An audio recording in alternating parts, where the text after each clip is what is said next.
저는 10년 전 아내의 불륜으로 이혼을 했습니다. 그런데 얼마 전 그 여자가 다시 저를 찾아왔어요. 울면서 무릎까지 꿇고 매달리더군요. 하지만 저는 그 순간 소름이 돋았습니다. 왜냐하면 그녀가 찾아온 진짜 이유를 알게 되었거든요. 저는 지금 54살입니다. 작은 건설회사를 운영하고 있고 혼자서 살고 있어요. 10년 전까지만 해도 저에게는 사랑하는 아내 민경이 있었습니다. 결혼한 지 15년이 되던 해였죠. 아이는 없었지만 저희는 행복했다고 생각했어요. 아니, 적어도 저는 그렇게 믿고 있었습니다. 그런데 어느 날 민경이 저에게 이혼하자고 했어요. 갑작스러운 말이었죠. 저는 처음에는 농담인 줄 알았습니다. 하지만 민경이 진심이라는 걸 깨달았을 때 저는 온 세상이 무너지는 기분이었어요. 더 큰 충격은 그 다음이었습니다. 민경이 다른 남자와 바람을 피우고 있었다는 사실을 알게 된 거죠.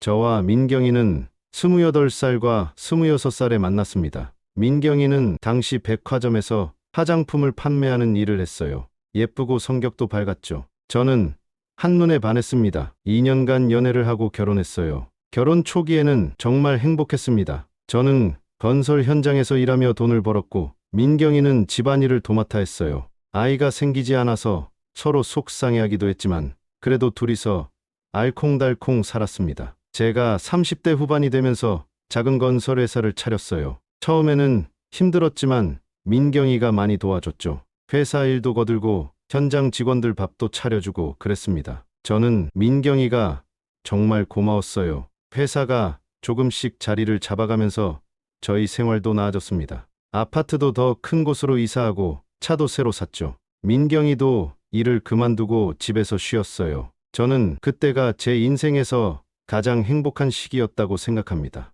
하지만 문제는 제가 너무 일에만 매달렸다는 거였어요. 회사 일 때문에 집에 늦게 들어가는 날이 많았죠. 주말에도 현장에 나가는 경우가 자주 있었습니다. 민경이는 처음에는 이해해줬지만 점점 불만을 드러내기 시작했어요. 당신은 일밖에 모르냐 화를 내는 날이 늘어났습니다. 저는 그래도 가정을 위해서 하는 일이라고 생각했어요. 돈을 많이 벌어서 민경이를 편하게 해주고 싶었거든요. 하지만 민경이는 제 마음을 이해하지 못하는 것 같았습니다. 결혼 10년쯤 되었을 때부터 민경이가 달라지기 시작했어요. 전화를 받을 때 다른 방으로 가서 받는다든지 휴대폰을 뒤집어서 놓는다든지 하는 행동들이 눈에 띄었죠. 처음에는 별로 신경 쓰지 않았는데 점점 이상하다는 생각이 들었습니다. 어느 날은 민경이가 친구들과 만난다며 화장을 진하게 하고 나가더라고요. 예전에는 그런 적이 없었는데 말이에요. 옷차림도 예전보다 신경을 많이 쓰는 것 같았습니다. 저는 혹시나 하는 마음에 민경이에게 물어봤어요. 요즘 어디 가는 일이 많네? 누구랑 만나는 거야? 그러자 민경이가 화를 내더라고요. 의심하는 거야? 친구들이랑 만나는 것도 못 만나게 할 거야? 이런 식으로 말이에요. 저는 그냥 궁금해서 물어본 건데 민경이 반응이 너무 과했습니다. 그 뒤로도 이상한 일들이 계속 일어났어요. 민경이가 갑자기 헬스장에 다니기 시작했는데 운동복도 새로 사고 화장품도 비싼 걸로 바꾸더라고요. 예전에는 그런 것에 별로 관심이 없었는데 말이죠. 더 이상한 건 민경이가 제게 관심을 보이지 않기 시작했다는 거였어요. 예전에는 제가 늦게 들어오면 걱정해주고 밥은 먹었냐고 물어보고 그랬는데 어느 순간부터는 그런 게 없어졌습니다. 오히려 제가 일찍 들어오면 귀찮아하는 기색을 보였어요. 저는 점점 불안해지기 시작했습니다. 혹시 민경이가 바람을 피우는 건 아닐까 하는 생각이 들었거든요. 하지만 확신할 수는 없었어요. 그냥 제가 너무 예민하게 반응하는 것일 수도 있다고 생각했죠. 어느 날 밤, 민경이가 또 친구 만난다며 나갔어요. 저는 혼자 집에서 술을 마시고 있었는데 문득 민경이 휴대폰 요금 고지서가 눈에 들어왔습니다. 평소보다 통화료가 많이 나온 게 이상했어요. 저는 호기심에 민경이 휴대폰을 확인해 봤습니다. 물론 좋지 않은 행동이라는 걸 알고 있었지만 궁금함을 참을 수가 없었어요.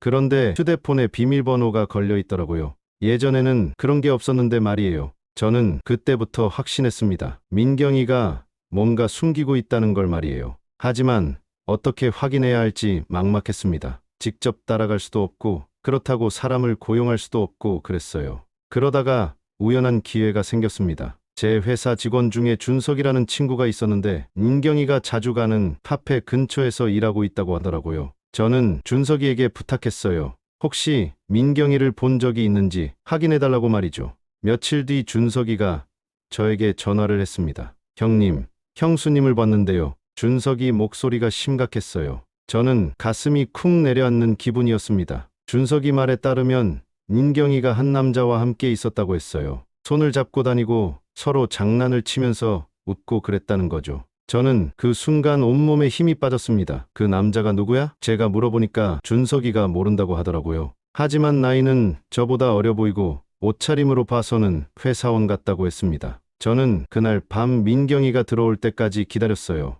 민경이는 평소와 다름없이 들어왔지만 제가 보기에는 모든 게 거짓말처럼 보였습니다. 친구들과 재미있게 놀았다 하는 민경이 말이 전부 거짓말이라는 걸 아니까 화가 났어요. 하지만 저는 참았습니다. 확실한 증거를 잡기 전까지는 섣불리 행동하면 안 된다고 생각했거든요. 혹시나 제가 오해하는 것일 수도 있잖아요. 그 뒤로 며칠간 저는 민경이를 관찰했습니다. 민경이는 여전히 자주 외출했고 휴대폰을 더욱 조심스럽게 다뤘어요. 화장실에 갈 때도 휴대폰을 가지고 가더라고요. 어느 날은 민경이가 샤워하는 동안 휴대폰이 울렸어요. 저는 호기심에 누구인지 확인해봤는데 자기야 이름으로 저장된 번호였습니다. 저는 깜짝 놀랐어요. 민경이가 저를 자기야 저장한 건 아니었거든요. 제 마음은 더욱 복잡해졌습니다. 이제는 확실했어요. 민경이가 바람을 피우고 있다는 게 말이죠. 하지만 어떻게 해야 할지 몰랐습니다. 15년을 함께 산 아내인데 이렇게 끝낼 수는 없다는 생각이 들었어요. 저는 민경이와 진솔한 대화를 해보기로 했습니다. 어느 주말 저녁 민경이가 집에 있을 때 조심스럽게 말을 꺼냈어요. 민경아, 우리 얘기 좀 하자. 민경이가 경계하는 눈빛으로 저를 봤습니다. 무슨 얘기? 요즘 우리 사이가 예전 같지 않은 것 같아서. 혹시 내가 뭔가 잘못한 게 있나? 민경이는 잠시 말이 없더니 한숨을 쉬었어요. 당신이 잘못한 게 있다면 나한테 관심이 없다는 거죠. 무슨 소리야? 내가 너한테 관심이 없다고? 일밖에 모자나요. 나와 제대로 된 대화를 한 게 언제였는지 기억해요. 데이트를 한 게 언제였어요? 민경이 말에 저는 할 말이 없었습니다. 사실 그동안 일에만 매달려서 민경이를 소홀히 한 게 맞았거든요. 하지만 그것이 바람을 피울 이유가 될 수는 없다고 생각했어요. 그렇다고 해서 제가 말을 하려는데 민경이가 끊더라고요. 이제 와서 뭘 어쩌자는 거예요? 우리는 이미 끝났어요. 그 순간 저는 충격을 받았습니다. 끝났다는 게 무슨 뜻인지 알 것 같았거든요. 혹시 다른 사람이라도 있는 거야? 민경이가 잠시 망설이더니 고개를 끄덕였어요. 네, 있어요. 저는 그 순간 온 세상이 무너지는 기분이었습니다. 15년간 함께 산 아내가 다른 남자와 바람을 피우고 있다는 걸 직접 확인한 거죠. 누구야? 어떻게 만났어? 그런 건 중요하지 않아요. 중요한 건 이제 우리가 끝이라는 거죠. 민경이 차가운 말투에 저는 더욱 화가 났습니다. 15년을 함께 살면서 이렇게 쉽게 끝낼 수 있다는 게 믿어지지 않았어요. 15년을 함께 살았는데 이게 끝이야? 그렇게 쉽지 않았어요. 저도 많이 고민했고 괴로웠어요. 하지만 이제는 결정했어요. 저는 그날 밤잠을 이룰 수 없었습니다. 민경이는 다른 방에서 잤고 저는 홀로 침대에 누워서 천장만 바라봤어요. 15년간의 결혼 생활이 이렇게 끝날 줄은 꿈에도 생각하지 못했습니다. 그 다음 며칠간은 정말 지옥 같았어요. 민경이는 평상시와 다름없이 생활했지만 저는 아무것도 할 수가 없었습니다. 회사 일도 손에 잡히지 않았고 밥도 제대로 먹지 못했어요. 제일 힘든 건 민경이와 같은 집에서 사는 거였습니다. 바로 옆에 있는데 말을 할 수도 없고 함께 식사를 할 수도 없었어요. 서로 완전히 남처럼 지냈죠. 저는 민경이가 외출할 때마다 가슴이 아팠습니다. 다른 남자를 만나러 가는 거라는 걸 아니까 정말 견디기 힘들었어요. 15년간 사랑했던 여자가 다른 남자 품에 있다는 생각을 하면 미칠 것 같았습니다. 어느 날은 참을 수가 없어서 민경이를 따라가 봤어요. 멀리서 지켜보니까 정말로 한 남자와 만나더라고요. 그 남자는 저보다 한 10살은 어려 보였고 키도 크고 잘생겼어요. 두 사람이 손을 잡고 걷는 모습을 보는데 정말 가슴이 찢어질 것 같았습니다. 민경이가 그 남자를 보면서 웃는 표정이 예전에 저를 보면서 웃던 모습과 똑같았거든요. 저는 그 자리에서 울었습니다. 50이 다 된 남자가 길거리에서 울고 있으니 우스꽝스러웠지만 눈물을 멈출 수가 없었어요. 집에 돌아와서 저는 술을 마셨습니다. 술에 취해서 민경이에게 소리를 지르기도 했어요. 15년을 함께 살았는데 어떻게 이럴 수 있냐고, 나를 이렇게 배신할 수 있냐고 말이죠. 하지만 민경이는 아무 말도 하지 않았어요. 그냥 저를 불쌍하다는 듯이 바라볼 뿐이었습니다. 그 눈빛이 더욱 저를 화나게 했어요. 저는 친구들에게도 이 사실을 말할 수 없었습니다. 너무 창피하고 자존심이 상했거든요. 50이 다 된 나이에 아내가 바람을 피워서 이혼한다는 게 말이 되나요? 사람들이 저를 어떻게 볼지 생각하면 끔찍했어요. 회사 직원들 앞에서도 평상시와 다름없이 행동하려고 노력했지만 쉽지 않았습니다. 집중력이 떨어져서 실수를 하는 일이 많아졌어요. 현장에서 안전사고가 날 뻔한 적도 있었죠. 그때 제가 제일 힘들었던 건 외로움이었어요. 집에 들어가도 말을 나눌 사람이 없고 함께 저녁을 먹을 사람도 없었습니다. 15년간 함께 살던 사람이 갑자기 남이 되어버리니까 정말 견디기 힘들었어요. 밤에는 잠도 잘 오지 않았습니다. 옆방에서 민경이가 휴대폰으로 누군가와 통화하는 소리가 들려왔거든요. 아마 그 남자와 통화하는 것 같았어요. 민경이가 웃는 소리를 들으면 정말 죽고 싶었습니다. 한 달쯤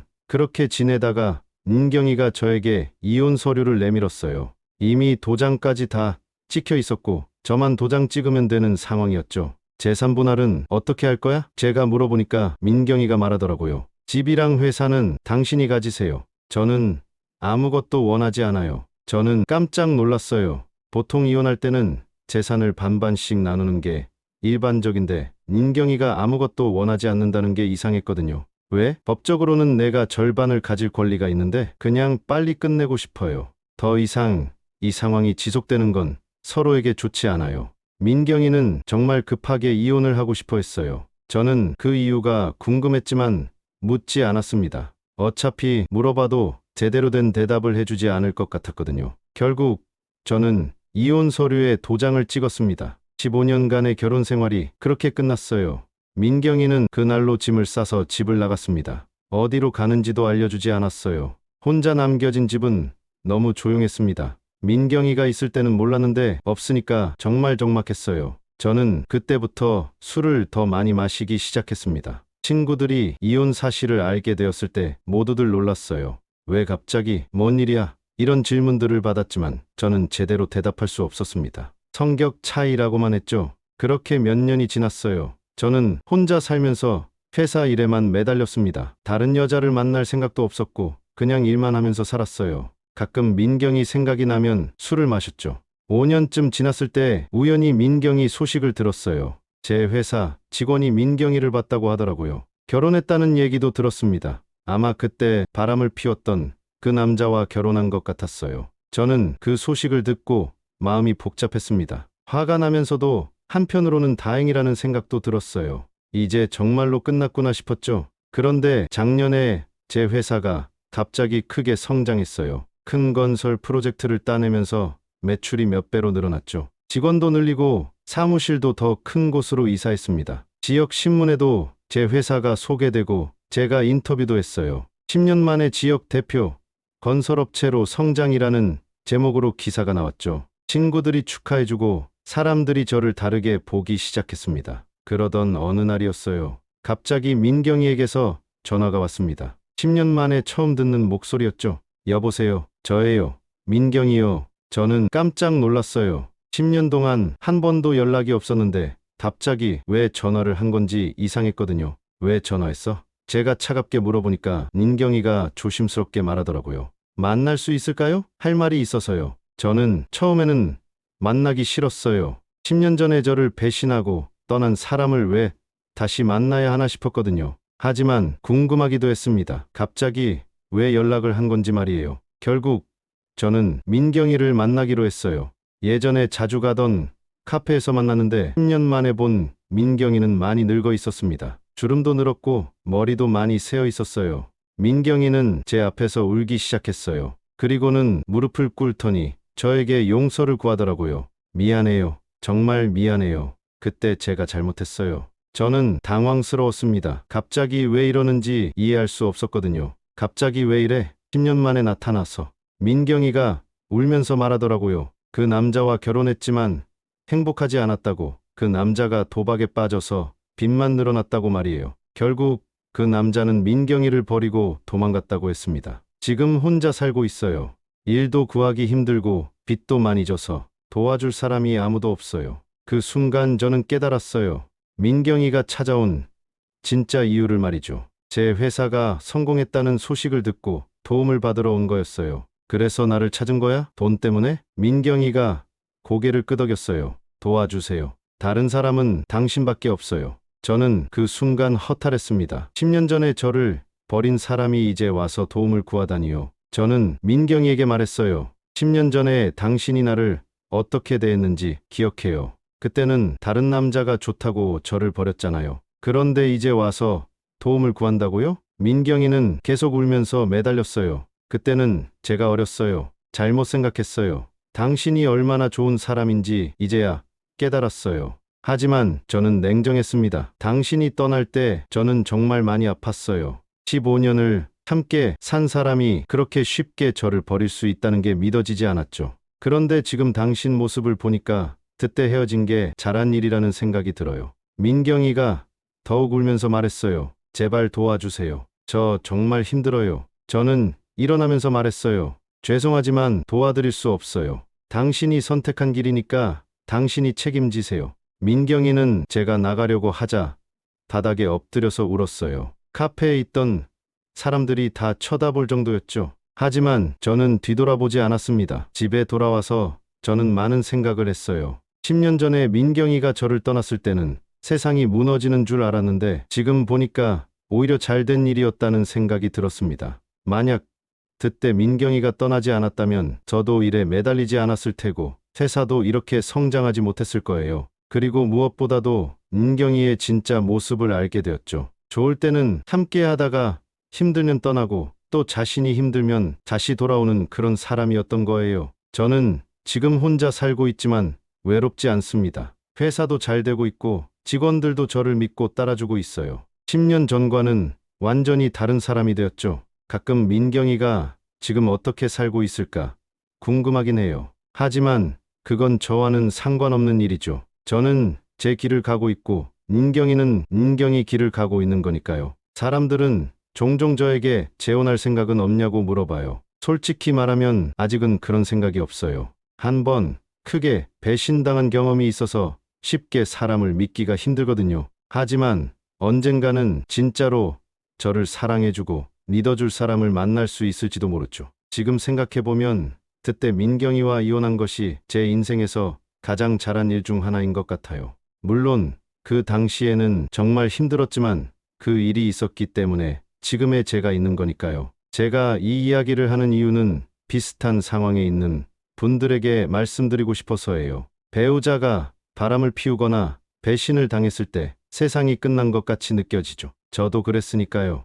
하지만 시간이 지나면 그 일이 오히려 새로운 시작이 될 수 있다는 걸 깨달았어요. 물론 쉽지 않아요. 상처받은 마음이 금방 회복되는 것도 아니고 혼자 사는 게 익숙해지는 것도 시간이 걸리죠. 하지만 포기하지 않고 꾸준히 노력하다 보면 언젠가는 더 나은 삶을 살 수 있게 된다는 걸 저는 몸소 경험했습니다. 그리고 무엇보다 중요한 건 자존심을 지키는 거예요. 아무리 힘들어도 나를 버린 사람에게 다시 돌아가거나 매달리면 안 된다는 거죠. 그 순간 자신의 가치를 스스로 떨어뜨리는 거니까요. 저는 지금도 가끔 민경이 생각을 해요. 10년 전 그 시절이 그리울 때도 있고요. 하지만 그건 그냥 추억일 뿐이에요. 지금의 저는 그때보다 훨씬 강해졌고 더 많은 것을 얻었거든요. 여러분이라면 저 같은 상황에서 어떻게 하시겠습니까? 10년 만에 찾아와서 울며 내달리는 전 배우자를 용서하고 도와주시겠어요?